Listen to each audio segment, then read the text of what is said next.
Hello, my friends. Welcome to another episode of Wasted Attention. Today we have Noah Robinson from Bleed the Sky calling in. He was nice enough to give us some time out of his day, fill us in on what's going on with Bleed the Sky, how the album's kind of going along, how they're working on it. So it's a cool episode. I think you guys will dig it. Just a forewarning: I am not the best interviewer in the world. That's more Animal's job, but we were missing Red and Animal this time, so I kind of had to step up. And you're gonna hear that I'm pretty nervous. And thank God Ivan was here with me to back me up and give me some moral support, because I was shitting bricks, man. Not gonna lie to you. But Noah was so cool to talk to, real down to earth. As the conversation goes on, we kind of feel a bit more comfortable, kind of get a rhythm going. And it's pretty good, If it sucks, I'm sorry. I did my best. So without further delay, here it is, Noah Robinson from Bleed the Sky. What's up, everybody? Welcome to Wasted Attention. I am joined with my buddy Ivan, and we got a special guest today, Mr. Noah Robinson of Bleed the Sky. How you doing, buddy? I'm doing pretty fine. How are you guys? Hanging in there, buddy. So before we even get started, I've been checking out Murder the Dance, man. I gotta say, man, I never paid attention as much, but you are killing the vocals on that shit, dude. Oh, thank you. Yeah, that was a fun one to do. That one was more experimental vocally for me than our previous record, Paradigm. Paradigm was kind of, I don't want to say simple, because it wasn't. It was pretty complex vocally too, but it was more kind of straightforward. I was either screaming or singing. There wasn't a whole lot of variety. It was just one or the other. But yeah, Murder the Dance, I tried to bring in a lot of like my metal roots, growing up with like Crowbar and, PanterA and Phil Anselmo and cats like that, and Jamie Josta, that just kind of, guys that I'd grown up listening to that had not just a scream, but like a lot of tonality to their scream. They were like hitting notes. It was really bizarre to me as a kid that vocals that could do that. And so I really worked a lot on trying to get that style, that type of vocals down as well as I could. And I think I got it pretty close, pretty close on that record. Well, yeah, I'd say you hit it pretty well, because just coming from struggling musicians over here on this side, man, like I can hear the effort that you really put in some of those screams. I think it was Murder the Dance, that song specifically, where I was like, God damn, I really feel like his throat's gonna shred here in a second. I don't know how you keep it up.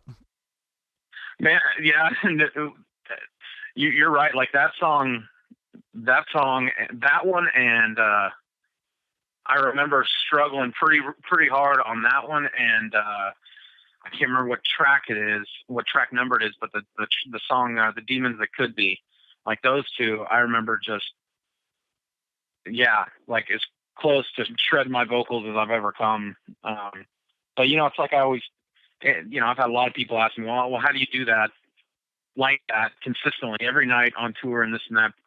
I explain it like somebody that's training to run a marathon. If you're training to run a marathon, you don't just wake up one day and run 30 miles. You start out jogging a quarter mile, and then you're gassed and you go home, and then the next day you can jog a half mile, and then a week later you can run a mile, and then a week later you can run 2 miles. So you build up to that endurance. And I mean, back in the day, Bleed, we used to rehearse 5-6 nights a week for at least 4 hours. I mean, that's all we did. We just lived and breathed in the studio.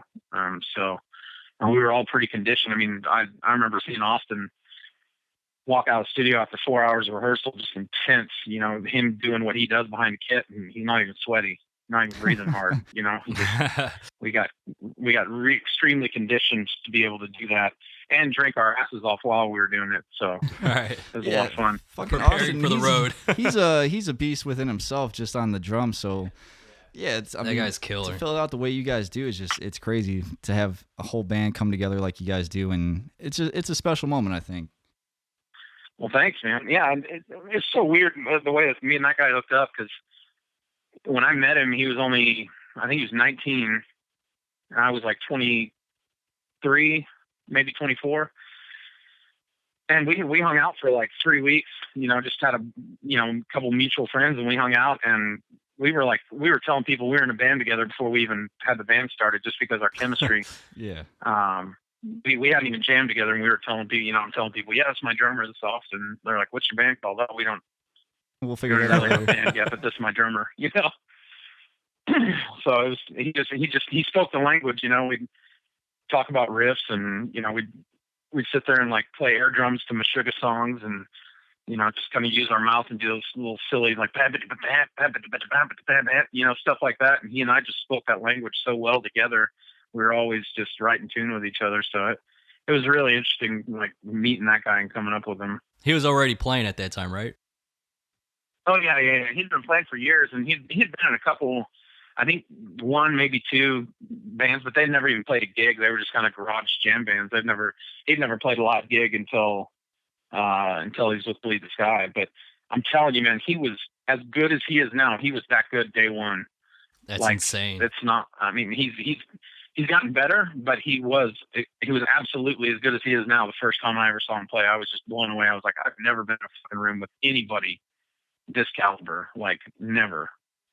And to this day, I still haven't. I mean, he's one of the best in metal, period. Right. I agree. Opinion, but he was always that good. From day one, he was fucking insanely good. Man, when you guys started jamming, were you just do you play guitar at all? Like, were you writing riffs with them, or did you guys end up bringing a couple guys in? No, we started out at. Can you guys hear me? Okay. Yeah. Yeah. Okay. We started out as me playing guitars. I wasn't a vocalist, and it was myself and our other guitarist Kyle, and our other guitarist Wayne was at the time playing bass, even though he was a guitarist, because we already had the guitarist. But we liked Wayne.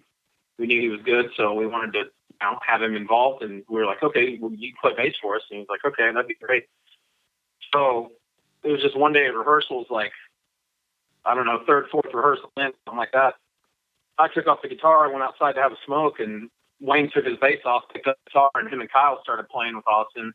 And then I walked back in, and another one of our buddies had picked up the bass, and they were all playing together. And Wayne was like, dude, you did backup vocals in your last band, like you were telling us about. Why don't you just pick up the microphone and scream and shit, and let's see what happens. And I think like 2 days later, we wrote Skin on Skin, you know. Okay. It fell together so perfectly. Like, all the guys were blown away with the sound of my voice, and I was too. I was like, I've never been a frontman of a band. I'd always played guitar and then done like backup vocals.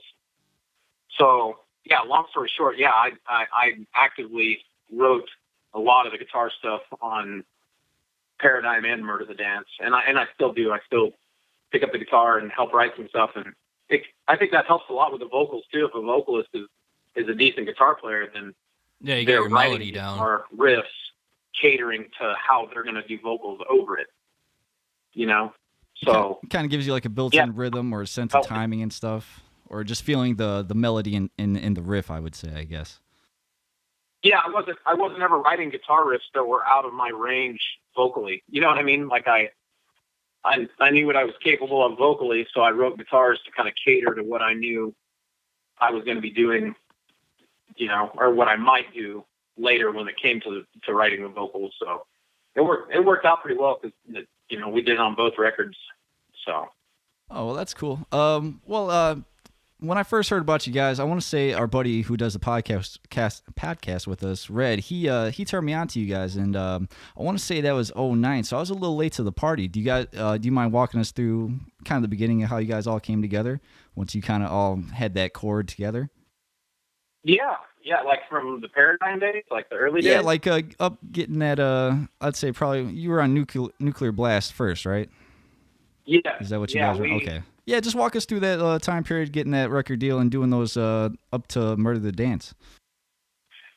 Yeah, well, man, the deal with Nuclear Blast, like we were ready to start shopping the labels. We had our demo recorded out at Spider Studios, with Ben Shiegel out there in Cleveland, and it was just like a 4-track EP, and we were ready to start shopping it. Well, we shopped it to Central Media and Metal Blade and, all the big metal labels at the time. And Nuclear Blast was the one who came back with, I guess, the best of the shitty deals.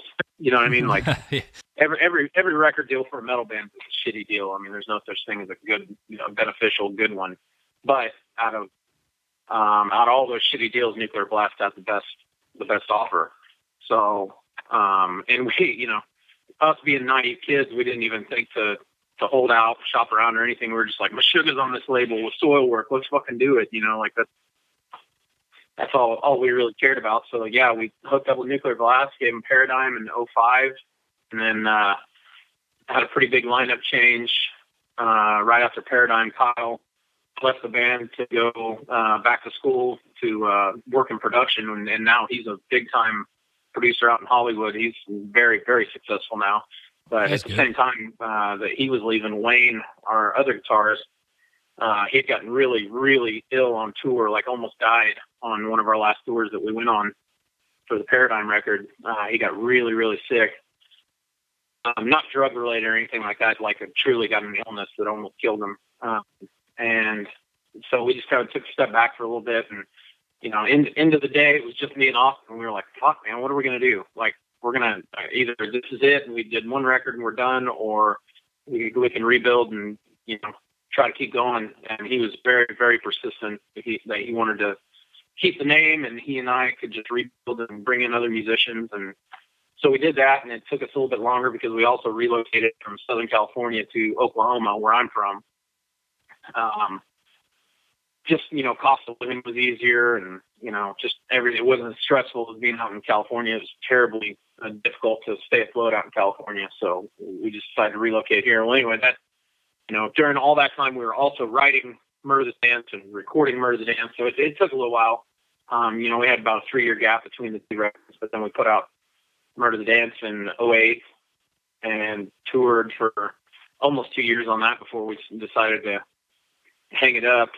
You know, we never officially like called it quits or split. We just, you know, at that point we were all, you know, family men and married, and we had children that we weren't, you know, there to raise. You know, we were just always gone and on tour, and it was really taking its toll on all of us. So that was kind of the reason for us So life happened. going our separate ways. So.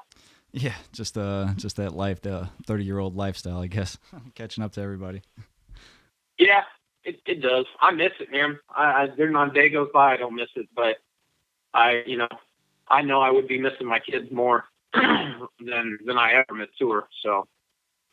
Yeah, you never get that time back. You know, you could always kind of tour maybe here and there, do a few spots during the year, but you never want to miss like the birthdays or the important things, you know. Yeah, and that's just it. We were missing everything. You know, we were missing the, you know, little league games, the Christmas parties in their classrooms, the, you know, sleepover. Like, we were missing everything. So we just thought it would be better to take some time and kind of recollect, you know, in our personal lives and this and that. And anyone out there that wasn't married, kids, or have children on the way or anything like that. So, you know, that's why he just kept going and kept doing what he does. So it worked out well for him. You know. So, you know, you mentioned the record deals. Were they as bad back then as they seem to be nowadays? Was there such thing as a 360 deal back then, or were they trying to get a piece of everything? Oh no, yeah. I mean, with any labels, whether it be, you know, pop music or metal or country or whatever. I mean, they're not there to make you rich and famous. They're there for them, period. And if you're in a popular enough genre and happen to be marketable enough, then sure, along the way, you know, you could make your millions. But you know, in metal, there's just not a market for it. I mean, you have to truly love doing it to do it as long as a lot of bands do, you know, like us. I mean, you have to have a passion for it. You can't care about the business. Or I take that back. I mean, you have to care about the business, but you can't let that be the only reason you're doing it, or you're in the wrong business. Exactly. Yeah. So, I mean, record deals now, from what I've seen, because we've kind of talked around to different labels about, you know, shopping this new record out and just doing like a 1-album, 2-album deal type thing. And I think the record deals that we have been offered and have come back to us, at least now, I don't know if it's because we were already established at one point, or if it's just a change in the business because of the you know, digital media and things like that we didn't have 10 years ago or 15 years ago, that the deals seem a lot better to me now than they were then. I mean, you can get away with doing a 1 or 2 album deal now, but shit, back when we signed with Nuclear Blast, we had a 6 album deal. Oh, holy shit! You know, Wow. it was the percentages were terribly skewed. I don't know that the percentages have gotten any better, but as far as like the length of you being tied down to one label, it sure seems to be a lot better now and a lot more beneficial now than it was, you know, back when we were originally getting into it. Okay. So what happens like if like say like because you guys put out 2 albums with them, like were they pushing for like another one, or like what happened with that where with the record deal, like? Well, basically what happened with Bleed the Sky is Nuclear Blast sold after they saw that we weren't that we had split and that we were kind of, you know, officially down for the count. Then they ended up selling our contract to another label for pretty cheap, hoping that you know, that label was hoping they could kind of resurrect us and get some backing behind us, trying to motivate us to get going. But, you know, obviously it didn't really matter what label we were on. We needed to take some time off. But, I mean, they definitely did what they were supposed to do. They came after us for a while trying to get us to do more stuff. And we were just like, we can't, like, we don't have time and yada, yada, this, that, and the other, whatever. But after a while, you know, as any label would do, they dropped us because we weren't producing anything. So we're no longer contractually bound to them. I mean, it was a smart move on their part. I mean, they didn't have any financial obligations to us anymore from that point on, and we're not tied down to them. So it worked out for both parties. It was the best thing for both of us for them to just drop us. So Okay, that's cool because I wasn't sure if they were like, okay, well, you owe us now for like a breach of contract or something like that. So that's cool. Oh, we did. We did. I mean, we didn't owe them for prospect albums, like future records that we didn't produce for them, but we owed them for money that they needed to recoup for, you know, like tour support and publishing and things like that, money that they had fronted us for the previous 2 records. So right, because it's kind of like a loan. They were still going to recoup that money, but no, at least in our contract, I don't know how it is with some, that might be a thing, but with ours, there was nothing they could come after us for future records that were never delivered type thing. You know, there was nothing like that. So now what kind of sparked you guys getting back together? You said it was mostly basically just the love of doing the music and shit again, right? Yeah, and you know, like I said, we took time off originally, you know, for our kids and you know, family life and just needing to get our heads back on straight. And it took a long time before, you know, I just started missing it one day. I came home from work one day and I just told my wife, you know, I've been in just a terrible mood, felt depressed and just in a really bad mental spot for quite a while, several months. And I just came home one day and told my wife, I was like, I fucking miss it. Like, I need to do something. I need to do something in music and metal. I don't even know if it needs to be Bleed the Sky, but I need to do something. There's a gap there that needs to be filled, and that there's just this hole, you know. Yeah, you need that like release. A rotting hole in my stomach that nothing else is going to fill that, you know. And I need to do something to kind of ease that pain a little bit. And oddly enough, like probably a week, maybe 2 weeks after I told my wife that, my guitarist Wayne called me, and I was finally open to hearing him. I mean, him and Austin never stopped calling me. You know, they'd call me once a month, dude, let's get the band back together, blah, blah. And I was like, I fucking can't, dude. I don't have time. But this time Wayne called me and he's like, dude, how do you feel about getting back together and doing some shit? We don't have to tour. Let's just work on a new record and this and that. And I was like, okay. And he was like, what? For real? And I was like, yeah, I'm good. Like, I'm ready to, man. I need to. So it just kind of, the timing just worked out. You know, our kids are all getting older. You know, our kids are, you know, 8, 10, 12, 14 years old now. We're back in the day, you know, they were 2, 3, 4 years old and we're missing everything. Well, now we've been here. Now they're getting older. So it kind of frees up a little bit more of our time to be able to devote to it. So yeah, the timing's just right. You know, like my kids are the same age as Wayne's kids, same age as Dave's kids, same age as Kevin's kids. Like all of us have kids that are from 8 to 12 years old. So the timing just worked out perfectly. It was like the perfect storm. Everything just aligned, and we were all ready and hungry to do it. And Kevin and Wayne and Austin had already been doing, Solus Dias, their death metal side project. They've been doing that for a while, and that kind of fell apart on them, and they were all wanting to continue doing shit. So that's when they hit me back up and said, dude, let's, we got a lot of material already written. Let's see if we can work on that and, bring Bleed back and use some of this new material. So yeah, that's kind of where we are now, and everybody's on board. Everybody's 100%. Austin obviously has, other obligations that take priority from time to time. Yeah, he's with Devil Driver that, right now, right? Well, yeah. I was gonna say, Austin, like, now that everybody's kind of in, ready to do this, like, how do you make the time? Because Austin, yeah, like you were mentioning, it seems like he's got a lot of stuff going on. How do you get everybody together now that you guys are ready and got a goal in mind? It's not been easy, but we don't. We've only all been together in the same room twice in the last 3 years. So what we're doing, like Austin and Kevin and Wayne went out to Spider Studios, and they tracked all Austin's drums. They tracked all the scratch guitar stuff for the new record last year. And so they did that. And then when they got home, Kevin edited the drums. Kevin and Wayne are retracking all the guitars, the bass, and then they send me stuff to my house. And I've got a studio here at my house, and I've been tracking my own vocals here. So, I mean, we're spread out all the fuck over the place. Like Austin and Wayne are in California, Dave and Kevin are in Oregon, and I'm in Oklahoma. That's awesome with technology now that you guys don't even have to be at the same place to record. Somebody could be at home and record from home and email it to someone else or Dropbox it to someone else, and they add their stuff. That's awesome stuff. That's exactly what we've been doing. We got a Dropbox account set up, and then Kevin and I'll track vocal stuff here at the house, and I'll mute the other tracks and just bounce the vocal tracks and that vocal track to Kevin.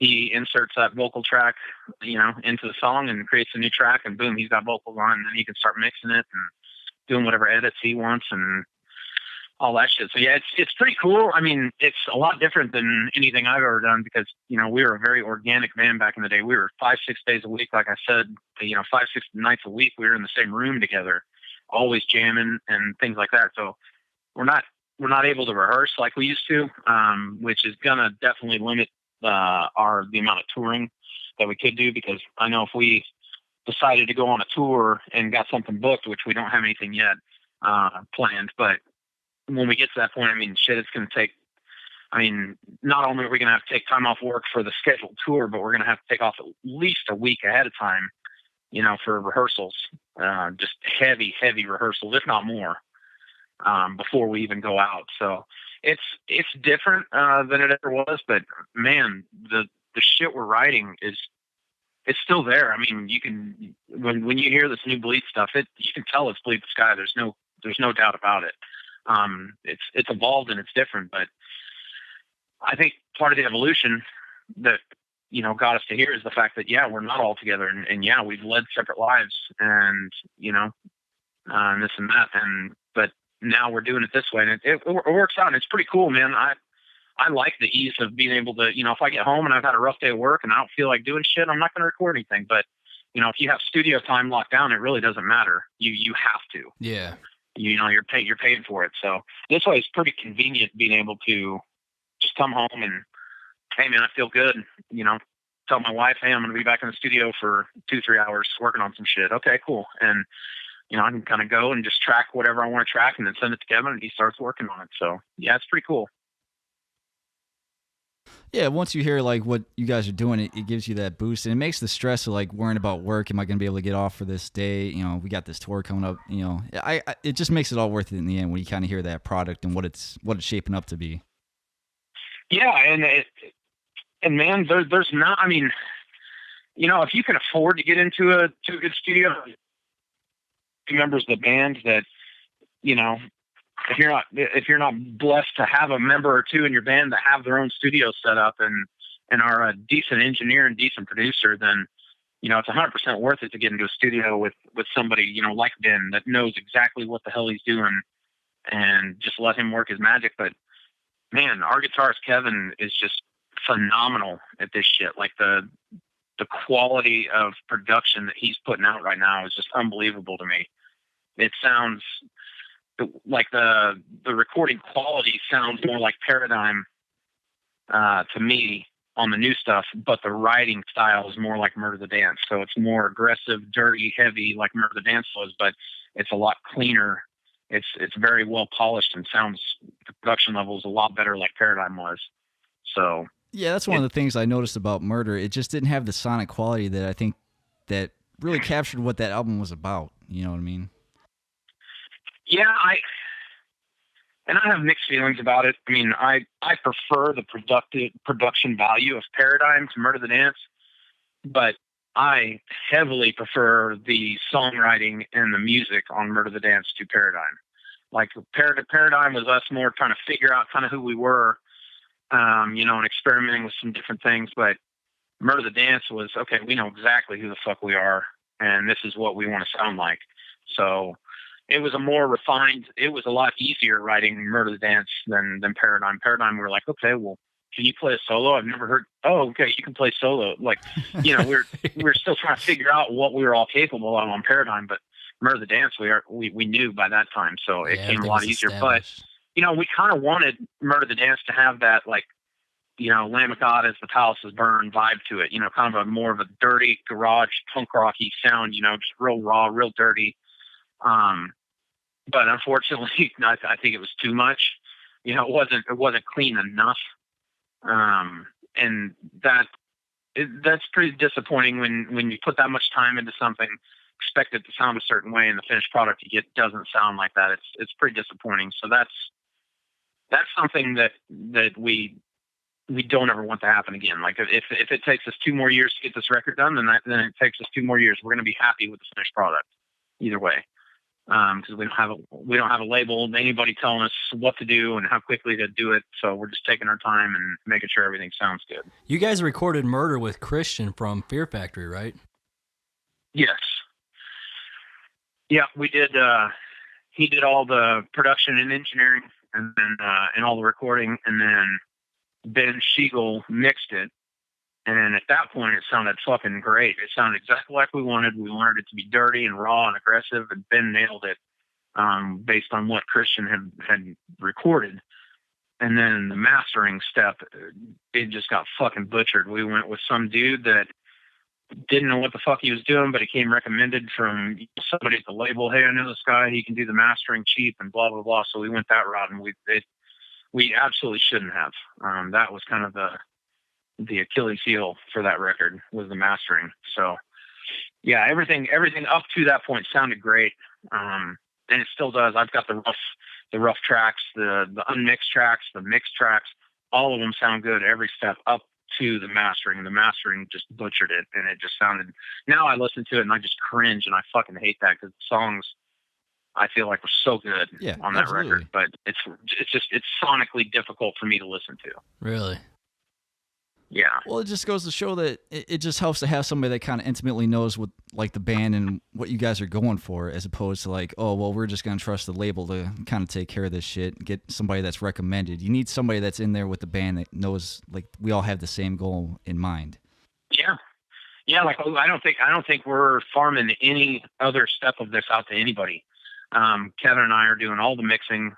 He's going to do all the mastering at the end of the day. I mean, we're doing it all in-house. It's going to save us a small fortune in studio bills and production fees and stuff. But again, if he wasn't able to do the quality that we wanted, then we would still be going to a studio, and we'd still be doing it the traditional way. But he's capable of doing all these things that we would just be paying somebody else to do. So we're very blessed to have somebody in the band that has that ear and that tech savvy personality, and he's extremely articulated and patient, which I'm not. I want to hear the finished product tomorrow. I want it to be done, but he'll sit there for 6 hours and just EQ the kick drums. Like just getting them perfect and just the exact way we want them to sound. So, we've got a good system of people in place to do exactly what we need to do for this record.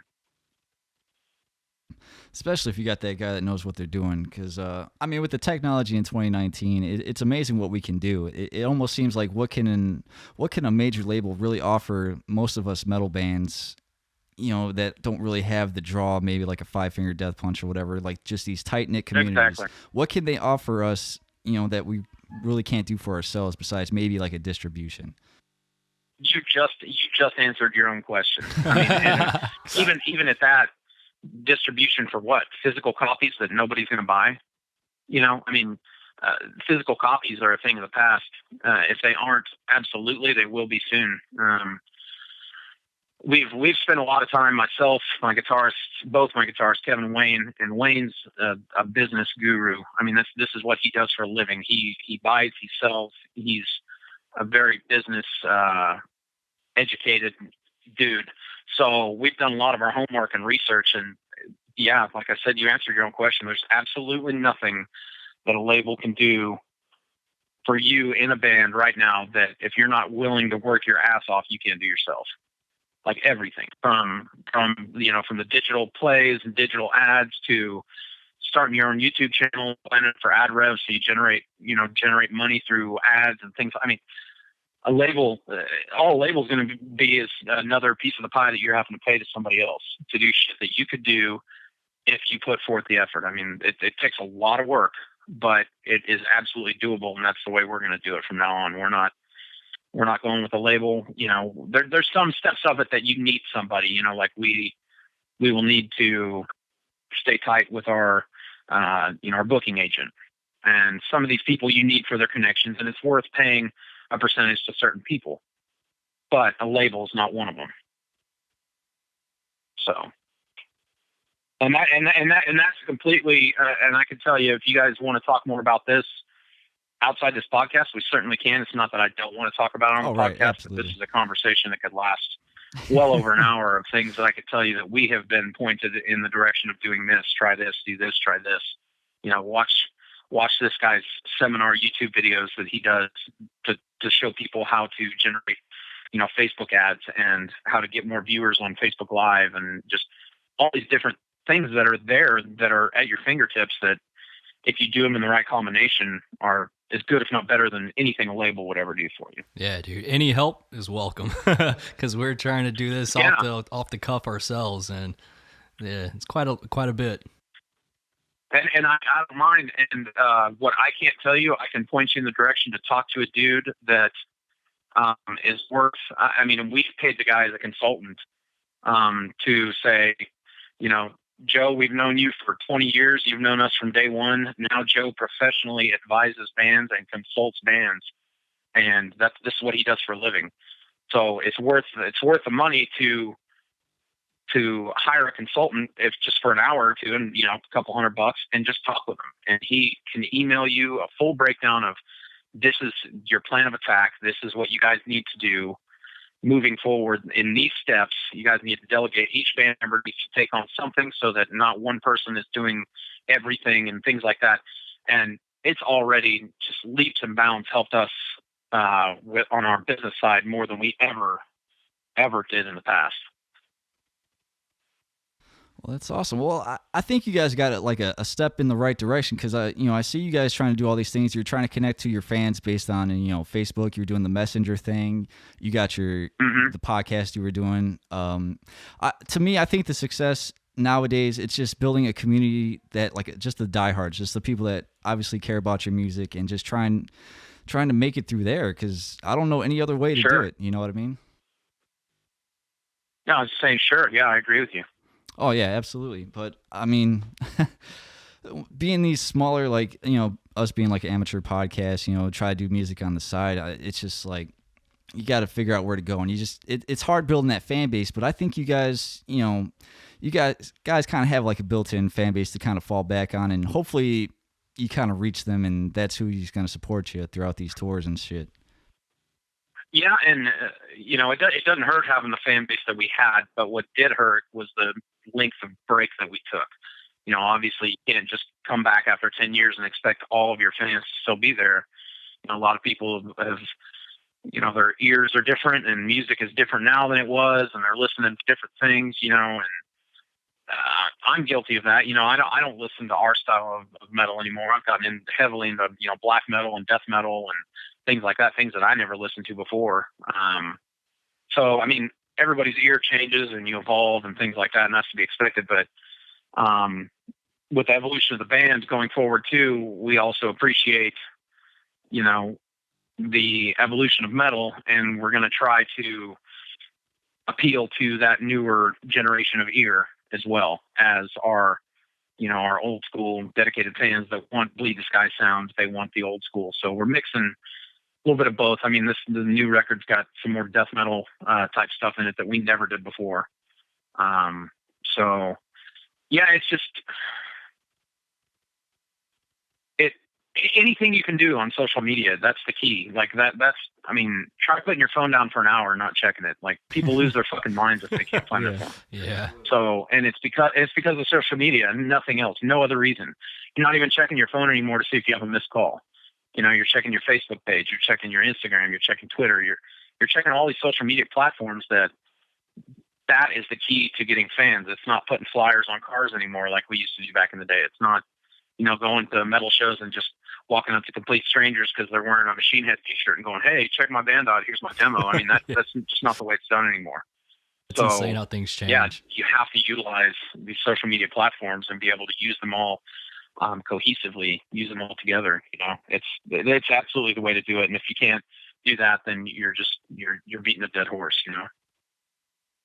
Well, I meant to ask you about Spider Studios. We know that because the guys in Chimera, watched that DVD. We know of Ben Schigel because of them. What is it that brought you guys to there in the first place? Was it that kind of connection?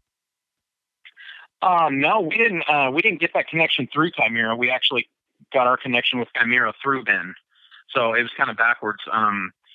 We met a guy named Tom Hazard, who now works with EMP with Megadeth bass player. They run the EMP label together. But Tom Hazard was friends with Ben and would do a lot of, scouting, if you want to call it that, for Ben. Like, he would find bands that were in the position like we were in, where we needed a good recording to be able to shop some labels, but we didn't have any connections type thing. So Tom had heard of us. Tom approached us and said, "Hey, I can get you guys a hell of a deal for like a 4-track demo. Very small percentage for me." I mean, it was a great deal. So that's kind of how we met Ben, was just Tom. And Tom lived out in LA at the time, and that's where, we were in South Orange County, California. So that's kind of how we got that connection. But Ben and Tom had known each other for years and years, like back in Chimera, before they were even signed, before their first record even came out. Tom was, actively a part of the Chimera family. So it was just, it was kind of random. Like, we didn't really know any of that when we met Tom, but then when Tom started talking about Ben, we were like, okay, we've never heard of this guy. But then when we got out there, we realized, like, through talking with Ben, that he was friends with Chimera. They're all from Cleveland. And then we found out, oh, well, this guy actually recorded like all the old Chimera stuff, like all their demos, all that kind of shit. And right as we were recording Paradigm out there, Chimera had just finished up recording their second album, The Dehumanizing Process. Or no, what was the name of that record? It wasn't. Was that it? Possibility of Reason? I can't remember. You mean the second major one, right? Impossibility of Reason? Yes. Impossibility of Reason. Thank you.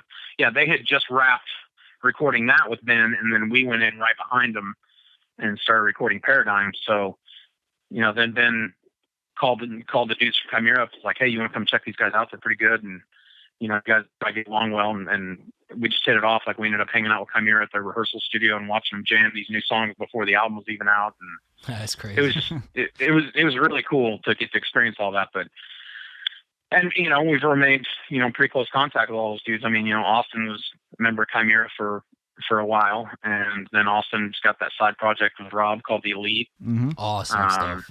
So we've all, and, I had Mark on my podcast, a few months ago. I mean, he and I have remained, buddies. And so, yeah, it was a really cool experience to make those connections like that. And we unfortunately never got to tour with Chimera. That was the odd thing, is we were all buddies, but just it never lined up that we ended up touring together. That was one thing I'd hoped we would get to do one day. I always told myself if I ever got my head out of my ass and we had like a 4 CD or a 4-song demo ready, I wanted to do it at Spider Studios. I just think that'd be a cool experience altogether. But as you can tell, we started a podcast instead.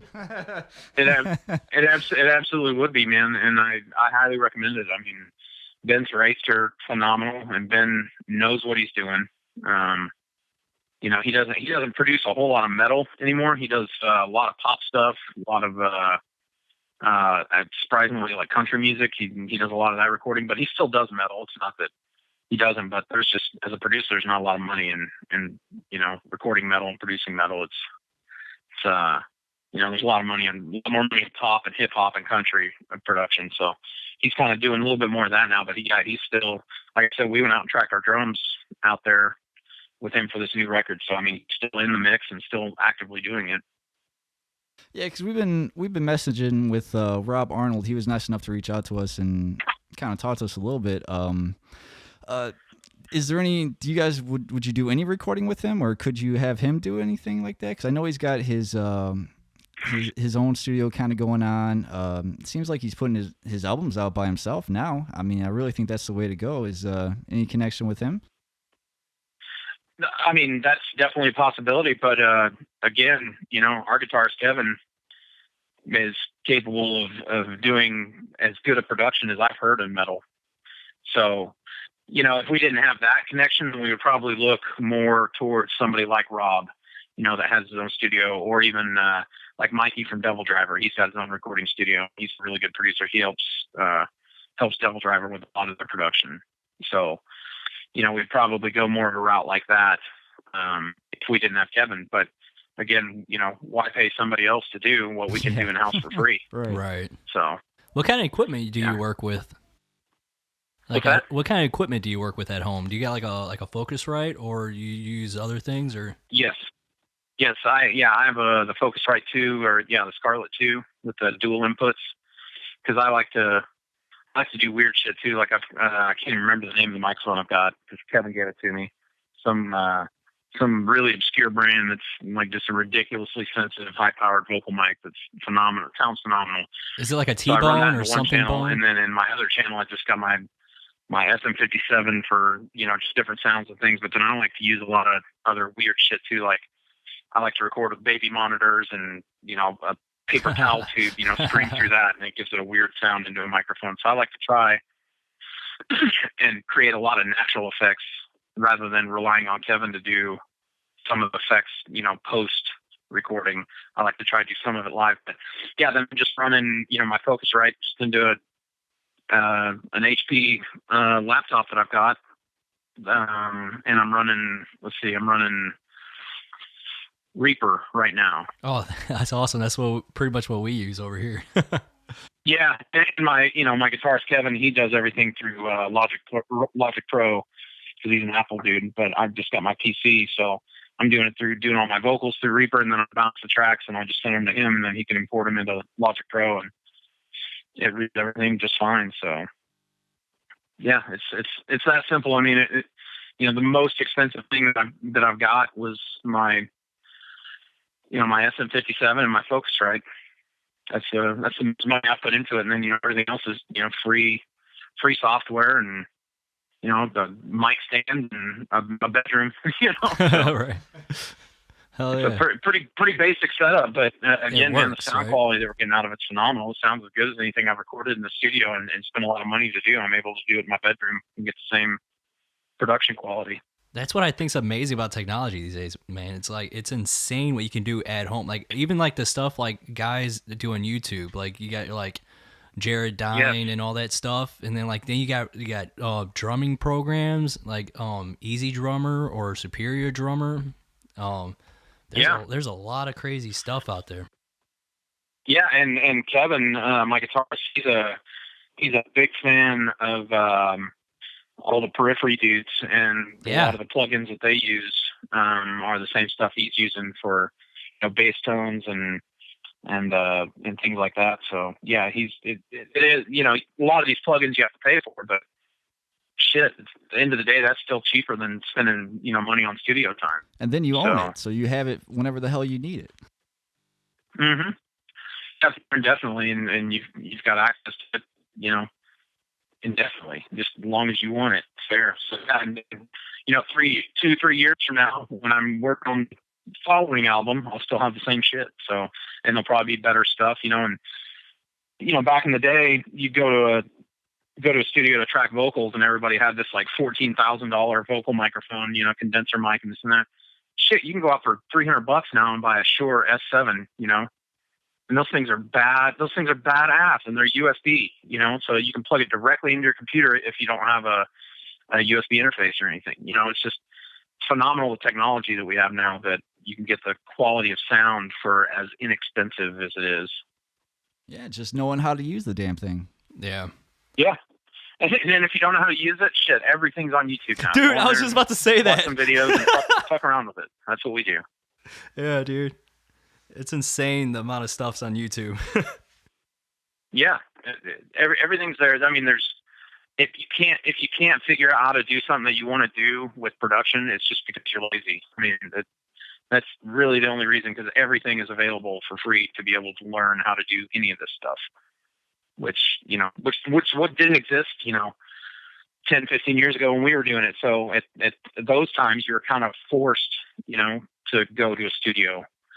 You didn't really have any other options. And now, again, with technology and the low cost of it all, shit, you know, I don't see any reason why we would ever go. I think in the future, Austin's probably going to record his drums on his digital, his electronic kit that he's got. He'll have his own plugins with his own drum sounds already. It won't be, you know, sequence drums. It won't be, you know, he'll still be playing it live, but that's essentially what you do when you record live drums anyway. You usually go in and sample in and punch in snares and kicks over what the live snare and kick sound like. You can't even hear the original anyway. So there's Superior Drummer has Superior Drummer 3 has a thing where you could put in the original like snare track or whatever and drop it in there, and then it'll punch in their sound in there like right on time, and then you could adjust the attack. God, that is so cool and frustrating at the same time, because I remember when we were recording Paradigm, Kyle and I, or mainly Kyle, my guitarist, Austin would finish tracking the song, Ben would bounce it to a disc, give that disc to Kyle. Kyle would put that disc in his laptop and have to go into another room, and he would sit there and just edit drums nonstop for like the rest of the day. That's all he did. Like every track that Austin got done, Kyle would spend about a day just editing the drums. And you know, and Austin is an on-time motherfucker. He's like a human metronome. So there wasn't a whole lot of work to be done, but it was just that we had to do it manually back then. And now to be able to just import it into, like what you're saying, Superior Drums, and it lines everything up. It snaps everything on a grid. You know, it does all that for you. And even if he accidentally was out of time with the snare hit, you could drag it into time. Yeah, exactly. And it's just, the only reason that this record is taking as long as it is for us to do is, again, because we all, you know, have full-time jobs. You know, we're all full-time parents, husbands, things like that. So our amount of time to be able to actually focus on it is pretty limited. But again, we're able to be a lot more productive with that time than we would have, you know, 10, 15 years ago, definitely. What do you guys do for a living, like, outside of the music? If you don't mind. Wayne and Kevin are in sales. They both work for an investment firm. So both of them work together for an investment firm. I'm not really sure what Austin does. I don't know if he's got like a full-time gig or if Devil Driver. I know Devil Driver's, you know, paying him where he never was making any money previously in metal until Devil Driver. So I think he's making pretty good money with them. But, and then Dave, our bassist, he is a restaurant manager out in Oregon. And then I'm a maintenance technician, like a building technician for. I'm a state employee in Oklahoma, so I work on state buildings and do a lot of maintenance for them and stuff. Okay, that's cool. So yeah, I mean, you know, we're all just bankers' hours, 8 to 5, 9 to 5. But you know, it's 5 days a week, and then you get home and you got all the shit you got to do at your house and with your family and stuff like that. So we're pretty limited on big blocks of time that we can dedicate, to the band. But when we get that time, once again, not to sound like a broken record here, but yeah, the productive value that we're able to come up with the small amount of time that we're able to put into it is extremely better than it was and more efficient than it was. So, well, I mean, you ain't got to worry this time. You guys can take your time with it. You're not spending money every day, like wasting time in the studio. This is your baby project now. You guys can do whatever you want, make it whatever you want it to be, and like just take your time with it. No rush. Yeah, definitely. Yeah, you're absolutely right, and we love it. We're loving the process. We'd rather take as long as it is needed and be happy with the finished product and not feel pressured, which we don't. So that's why we haven't come out with an official release date yet, or an official release date for our single, because we're not quite finished with the single, and we've got a video that we're working on for the single. We've got a lot of other things that we're trying to get in line. So when that single drops, there's a lot of things involved with it, and it's a pretty big deal, hopefully. So we're very happy at the pace that we're going right now, for sure. When do you guys think you might start talking about, or like maybe touring or getting any dates in?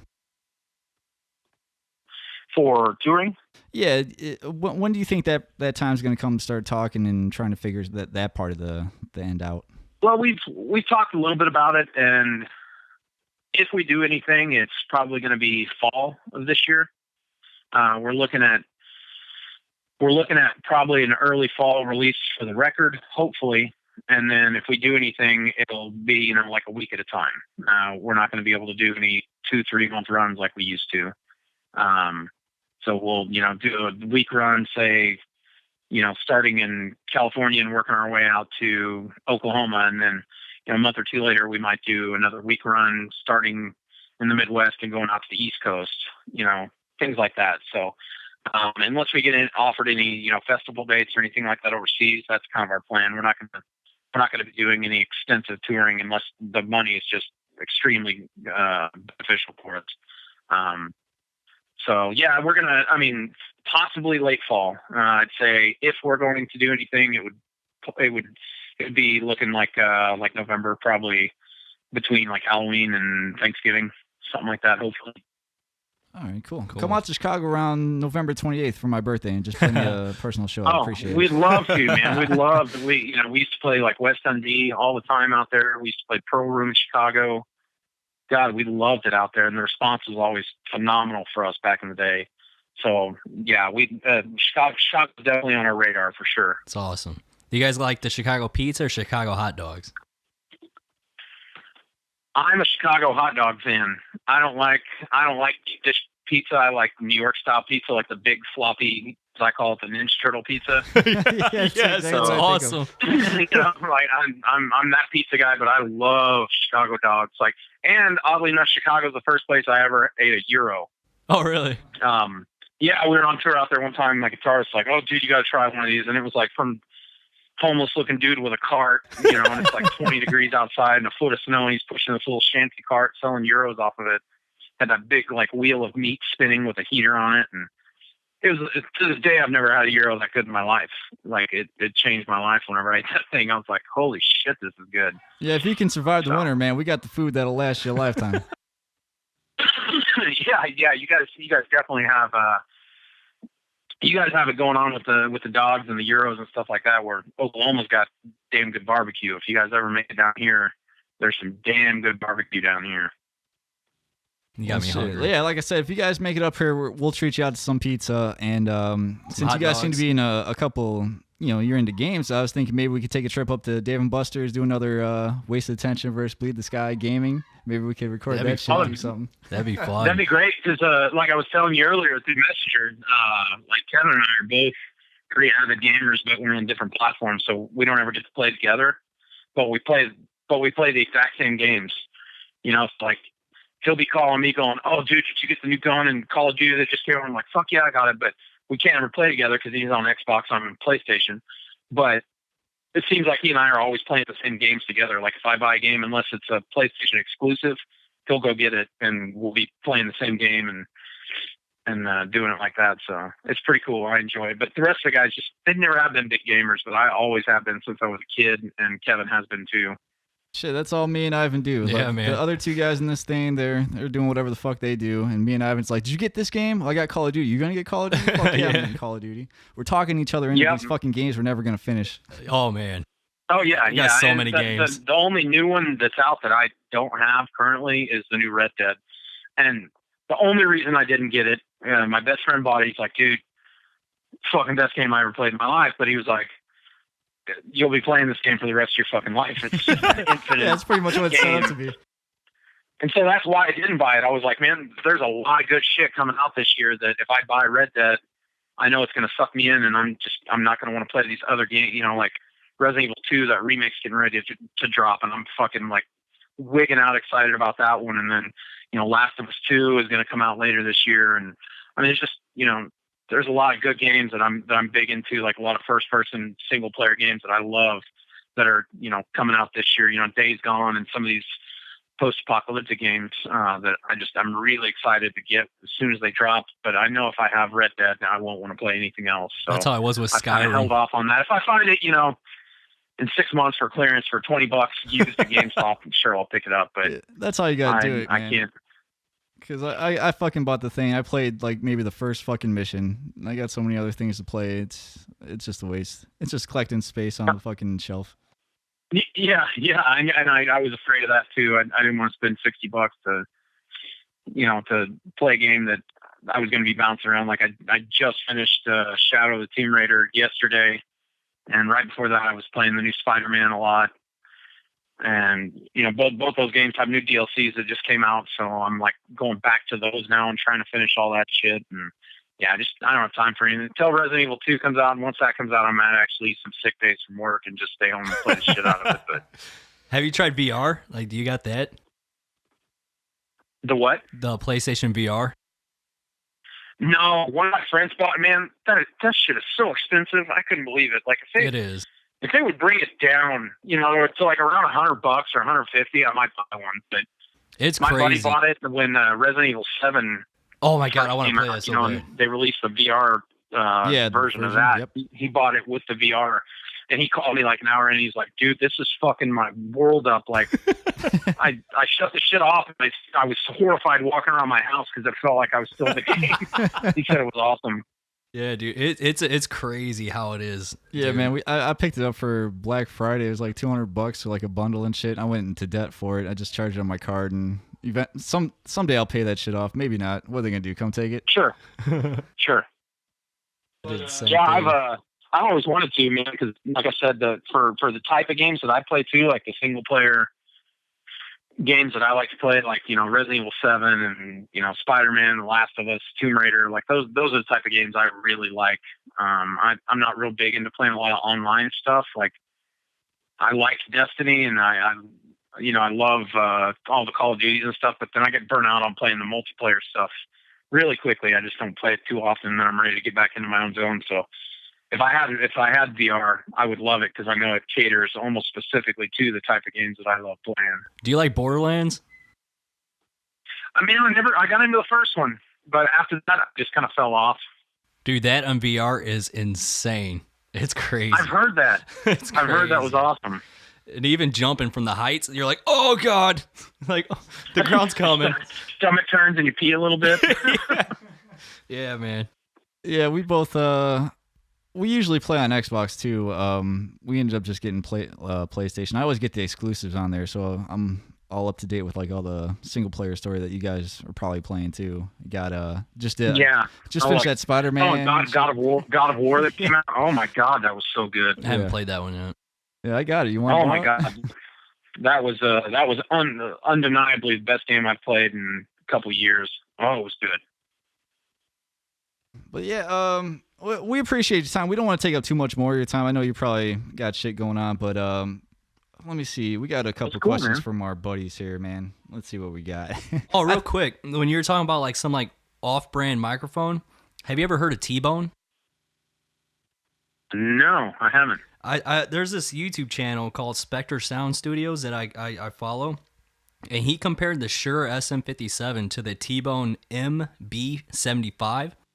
And he didn't like release until like a week later, like which microphone was which. They had an A and a B. And almost all the comments were saying that like Shure was this one and the other microphone was this one. And they actually were wrong. So like a lot of people that thought was the Shure mic, it ended up being that T-Bone mic. And I've been looking at a lot of comments, and that T-Bone, the SM57 knockoff, theirs is like $30, and it's almost just as good. Really? Yeah. Wow. I'll have to check into that then for sure. Because I mean, I've had the same SM57 for years, and you know, it's my Excalibur. I love it, so I'm gonna definitely keep it. But I'm all about, you know, if I could have 50 microphones and just play around with them because they all have unique sounds. That's what I want to do. So yeah, I'll look into that for sure. I've never even heard of them. Yeah, T-Bone's got other mics too, but yeah, that one, it might be worth picking up. Awesome. Hell yeah, man. Well, thanks for the advice. So no problem. One of our buddies here, Animal, he's the professional one out of us. This is like some 60-minute type fucking question, so I'll do my best to kind of break these down for you. But okay, let's see. Question the first: where is the band now mentally as compared to when you guys first started? A lot more mature. Our approach is, like I said, you have to be passionate about metal and just truly love doing it in your soul, or else, you know, there's just not a lot of drive to do it otherwise, because the money's definitely not a reason to. I mean, you're in the wrong line of music if you're trying to make $1 million getting into metal. But it's definitely our mental approach is a lot more mature than it ever was in the past, as far, and not just the songwriting, but like our approach to each other. You know, back in the day, you know, when you're buddies and you're all jamming together, the last thing you want to do is, you know, hurt anybody's feelings. So you might not, you know, suggest something different because you don't want to, you know, hurt your best friend's feelings for sitting behind that drum kit. Well, now, like, we've all matured and grown into, you know, these versions of adult, as we call it, that, you know, it's not that we don't care and we're assholes to each other. We know how to approach each other, and we know what to, you know, the way to speak to each other and be respectful to where everything is transparent. Like, if they don't like something I've done vocally, they won't say that sucks. They'll say, you know, they'll just refine it a little bit more and say, you know, I love what you did here, but maybe try it like this too, and just see how it sounds. And if my idea sucks, cool, then let's do it your way. So, I mean, we've learned, we've got a lot more respect for each other than we ever did previously. I think our friendships and our family bond that we have internally in the band is far stronger than it ever was, and healthier than it ever was. It seems like you mature, and like it's not so much about the ego anymore. You don't have anything to prove. You guys are just kind of having fun with it, in a better mental state. It seems like as you get older, you know. Yeah, it's not about that shit. I think some of that is just sheer maturity, but also, again, not having, you know, this big brother overlord standing over us saying, "Where's the record? Where's the record? Where's the fucking record? It needs to be done yesterday," type shit. I mean, we don't have that stress. So the only stress we have is the stress we're putting on ourselves, you know?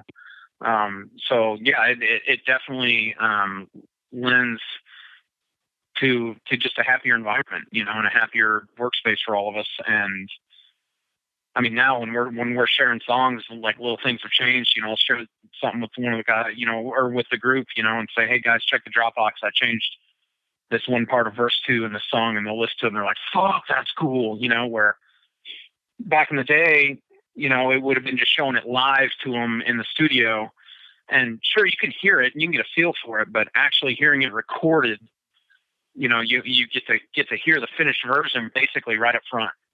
So yeah, I mean, we're really enjoying ourselves, and we're happier than we ever have been with what we're doing, and just not pressured at all. We're just going about it the pace that we enjoy and the speed that we want to do it. All right, here's the more 60-minute question I feel like he's coming with. This is clearly a business that you all grind out daily between planning and running social media accounts. What are some facts about you guys that we don't know? And obviously you answered you guys are still holding down full-time jobs. So what are some facts that we don't know about you, buddy? Oh, You don't have to answer this. Let's He's see. not here. We can. No, I can kick him in the ass. No, you're fine, man. Safe word cheeseburger, right? That's right. I am an avid chicken farmer. Oh, really? I raise my own chickens, and it might sound silly, but I fucking love them. I love them like most people love their pets, their cats, and their dogs.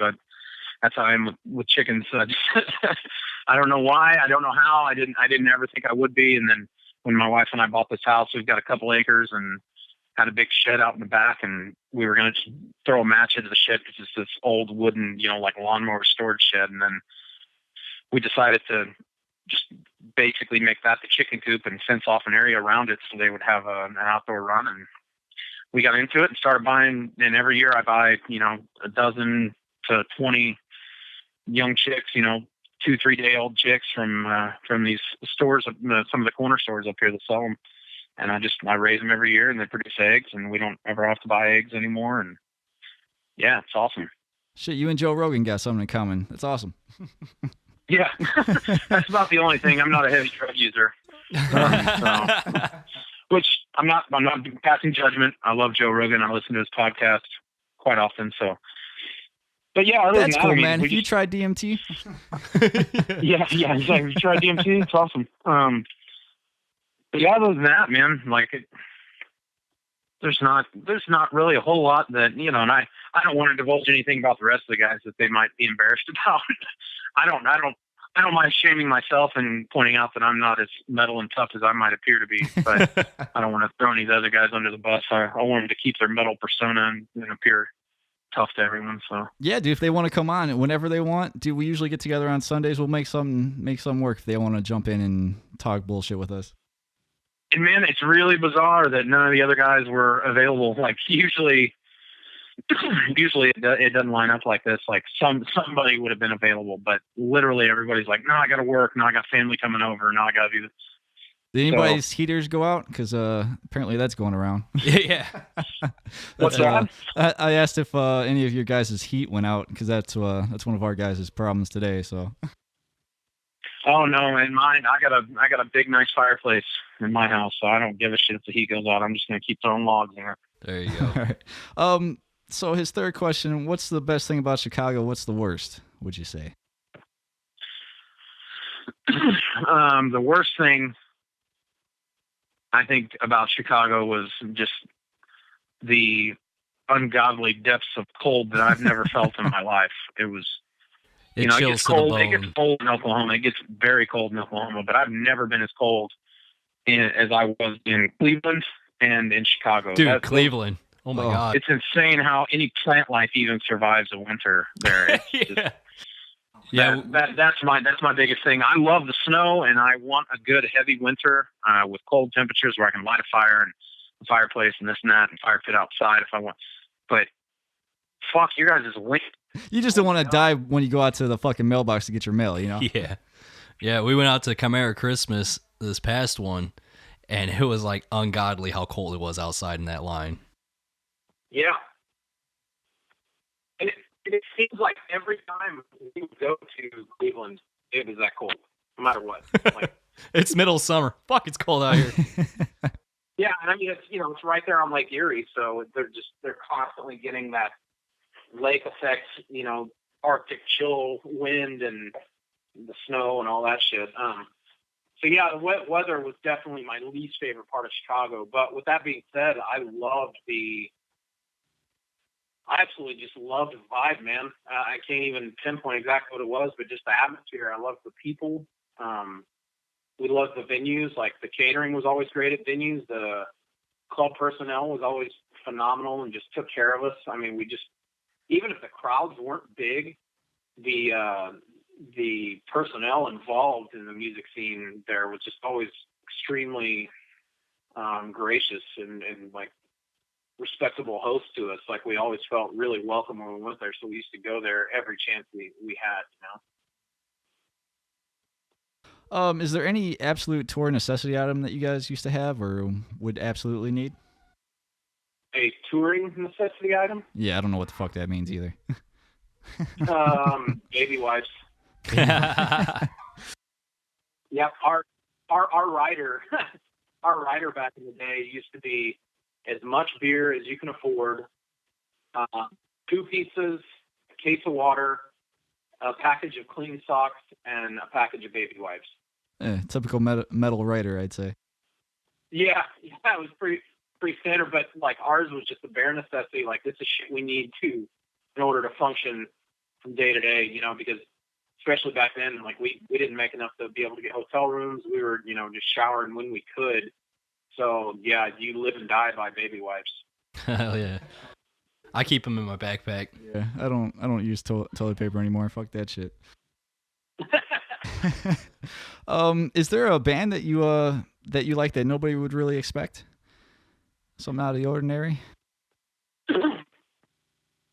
Well, one that probably a lot of people wouldn't expect that I really enjoy 21 Pilots.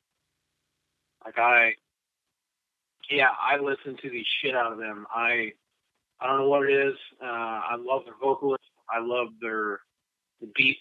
I love the vibe that band has. They have kind of a dark vibe, but they're still real poppy. And I don't know.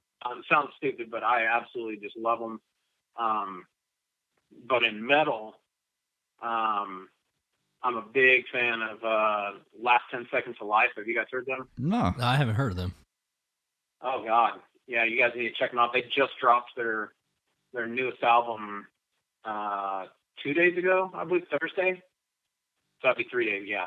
Thursday or Friday, I think it was. They just dropped their newest album, and I'm really good friends with their singer, John Centurino, and like he was on my podcast one time, and I kind of accidentally discovered him, while browsing through Spotify and some metal playlists. I kind of stumbled onto them, and I highly recommend checking them out, man. They're phenomenal, brutal metal band. I love them.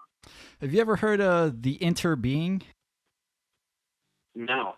It's I want to say they're from Denmark. They're more like an industrial kind of a band. It's real heavy riffs, but it's got a lot of electronics and shit. It's almost kind of Fear Factory to like the next level almost. Not as far as technicality or speed, but just that kind of industrial sound. It's pretty fucking cool.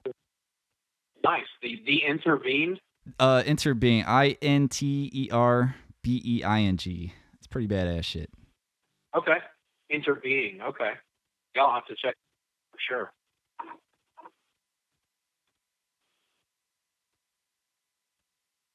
Obviously, I brought up PanterA. We'll get to that in a sec. But how about Alice in Chains? How do you feel about them? That's probably my favorite band of all time, if I'm being honest. But they were 100% my biggest influence.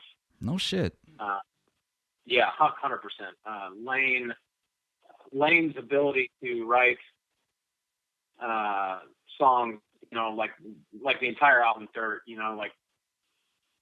his ability to write lyrics about being a drug addict, and that whole album's just a cry for help. But when I was a kid and listening to it, I had no idea what addiction was. I had no idea what heroin was.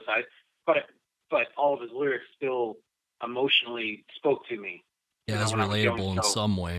That really was exciting to me when I found out what he was writing about, and that it meant something completely different to me than it did to him. Like that ability to relate your lyrics to your listener without them knowing exactly what you're writing about. It was just that was one of the coolest art forms I had ever heard in my life. Not to mention, I love dark music. Like it doesn't have to be heavy, like brutal metal to me. If it's not dark, I won't listen to it.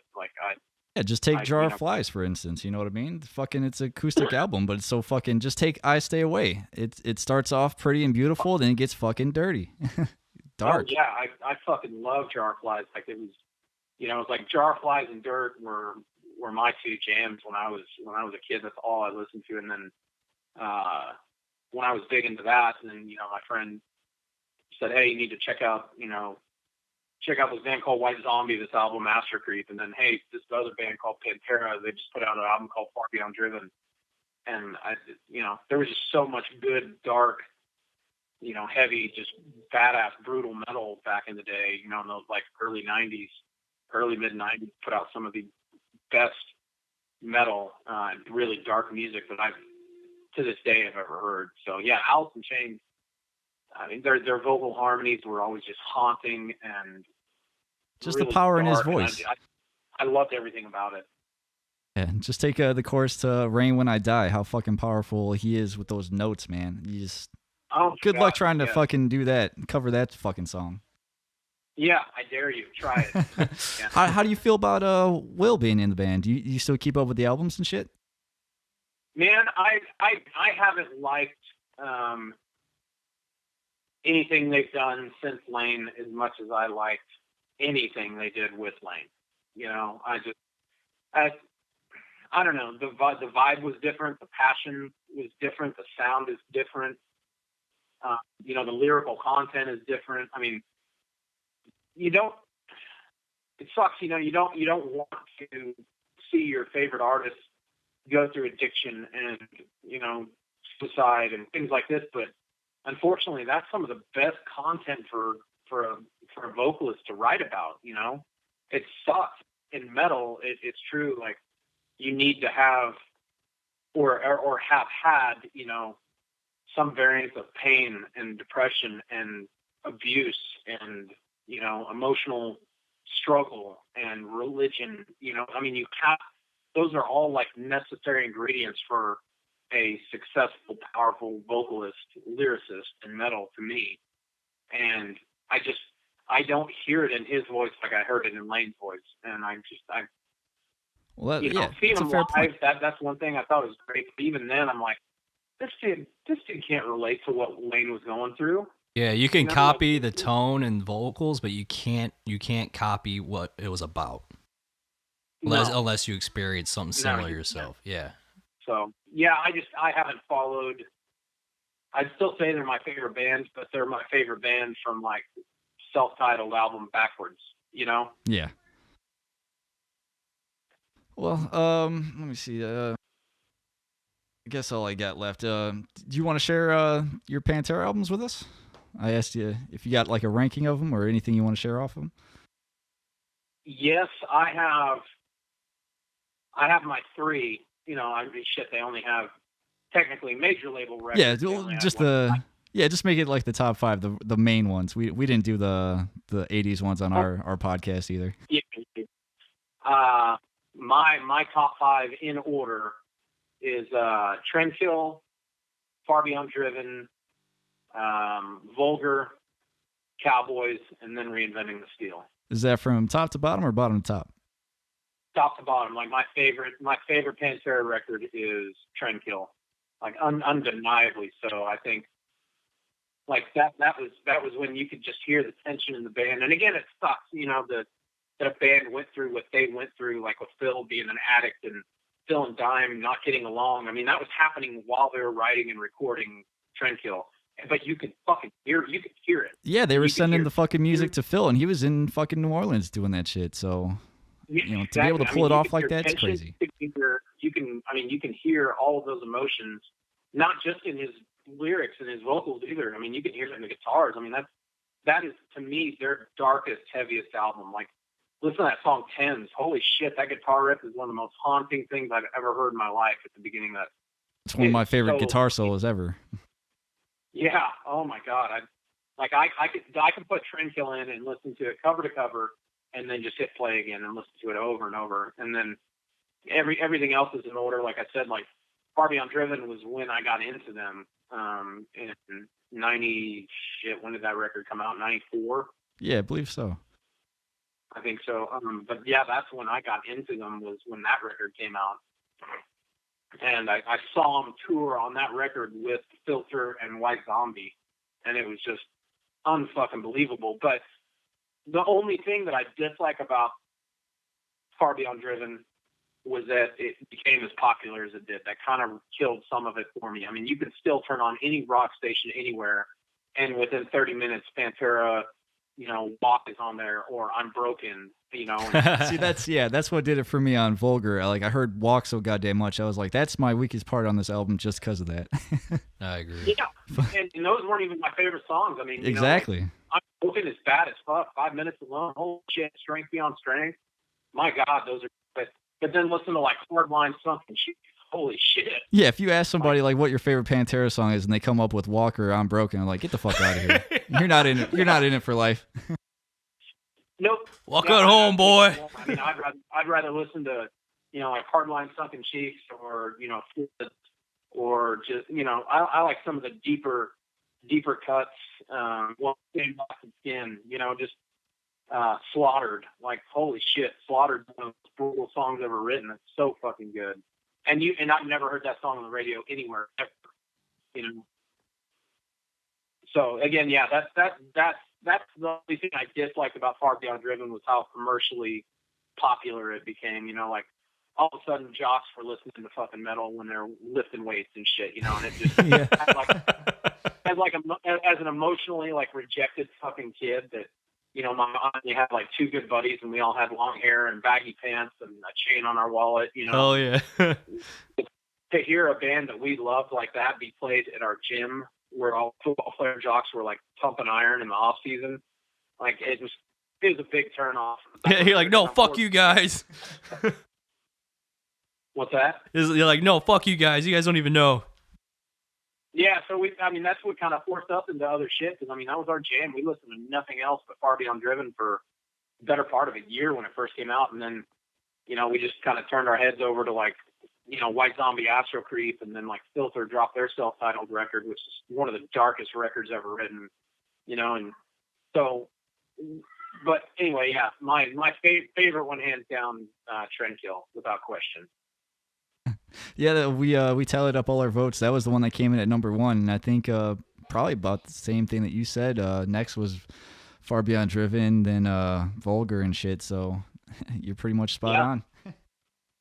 And I think they, at their peak, I think that was as far as production and songwriting, I think it was Trendkill. I mean, they didn't have that same aggression and that aggressive sound on Reinventing the Steel. I mean, there were some really good tracks on that album, but front to back, it's not half the record that Trendkill was, in my opinion. I don't know, man. I don't want to take up too much of your time. We thank you for everything, giving us this opportunity. Hope we did all right by you. Fucking hey, man. I appreciate it, guys. Thanks so much, and we can do it again anytime, man. You guys just hit me up. We got awesome. We've been talking about doing this Metallica, like the early albums, maybe the first 5 cut off being the Black Album. If you'd like to join in, we're gonna rank those and maybe talk about them too. If you want to jump in, let us know. Okay, yeah, you guys let me know when that is, and we'll definitely talking to Rob Arnold too, so hopefully we'll get him. Maybe I could just get a bunch. Yeah, if any of the guitar players, anybody in the band that wants to jump in too, we'll just put this whole big fucking collage of like Metallica love in. Nice. Yeah, Wayne would be a good person to get in on that. My guitarist, he's a big Metallica fan for sure. Are you into him too? Pretty big, or does it matter anymore? Oh, a Metallica fan? Yeah. Yeah, not current. Yeah, I don't think anybody is anymore, but that's a whole nother podcast. I think that's why we're leaving it to like the first 5. Yeah. Yeah. And what kind of sucks was, just the area, I grew up out in the Panhandle, Oklahoma. We were just like completely disconnected from everything. So we had to like seek stuff out. Nothing was ever available for us. So unfortunately, like the first Metallica record I ever heard was the Black Album, and I fucking loved it. Yeah, that was the first one I had too. Then I went backwards. My buddy, after we got the Black Album, he loved it too. So he just went and bought everything else they had. He was like, "Holy shit, dude! Listen to what this band used to sound like." This is Master and oh my god, to this day, and my best friend Aaron, he lives and dies by this sword. But to me, Master of Puppets is the quintessential recipe for how to write a fucking awesome metal record. Like, it is undeniably one of the most well-written, constructed, front to back, verse, chorus, verse metal records ever written. Oh yeah, absolutely. Because funny story, like I was probably about 6 or 7 when the Black Album came out. Anyway, I didn't go back and listen to the other stuff until I heard probably the thing that should not be on S&M out of all things. So I was like, "What the fuck is this?" Too. And then you're like, "Oh, that's from fucking older shit." So I better go check this shit out. Then went 10 years of my life just fucking listening to Metallica. I believe the first was Black Album for me too, but then I had Kill 'Em All on a tape. I can't remember who I got the tape from, but I had a cassette tape of Kill 'Em All, and then I loaned it out to like my cousin Lewis's uncle, which is my one of my cousins, and I never saw it again. Son of a bitch, Kevin. Yeah. Well, guess what? Now you just open Spotify, and there it is. Dude, yeah, I love Spotify. Spotify is awesome. Yeah, me too. Yeah, man. Let everybody know where to find you, man. If you anything you want to promote, websites, social medias. Sweet. Yeah. I mean, we're on all platforms right now, and we're only putting more and more time into them. Like our bassist Dave handles most of our Twitter account. Wayne handles most of our Instagram, and Wayne and I both handle most of our Facebook stuff. So yeah, you can find us on any major platform: Instagram, Twitter, Facebook. We're working on our YouTube channel right now and trying to get some stuff up and going on that. And then my podcast should be coming back for season 2 in hopefully in May. My co-host is overseas working right now, so that's why we kind of put the podcast on hold. Yeah, I was listening to that. That's when he's coming back, huh?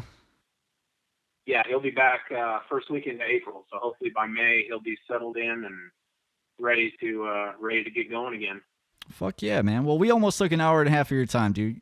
We appreciate it so much. Thank you. Man, go enjoy life, man. Stop bothering us. We'll stop bothering you now. No, it's all good, man.